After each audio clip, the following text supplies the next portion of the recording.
ליגה לאומית. חני ואסף שביט, ואנחנו מגדלים פיתאיה. מגדלים פיתאיה, מגדלים נכדים, 2 כלבים ו2 סוסות. אתה מגיע הנה בבוקר מוקדם, הריח פה עומד באוויר, שזה וואו. אני כל פעם מצטערת שאי אפשר לקחת הריח להכניס אותו לבוקבוק. איך האמריקאים קוראים לזה? סופר פוד. הוא מכיל הרבה מאוד נוגדי חמצון, גליקופן, סיבים תזונתיים, ויטמין B, ויטמין C, והוא מומלץ לסוכרתיים. שכחת דבר מאוד מאוד חשוב. בחול מוכרים אותו כדייג'סטיב. הוא פרי מאוד מאוד בריא. כל פרי נקטף באופן כזה. אני לוקח ודוקר, כאן, ומוציא את הפרי. כך הוא נקטף. זה הפרי.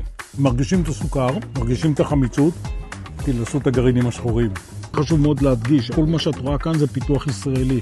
הנכד שלי כל הזמן הוא נראה, ככה הוא נראה.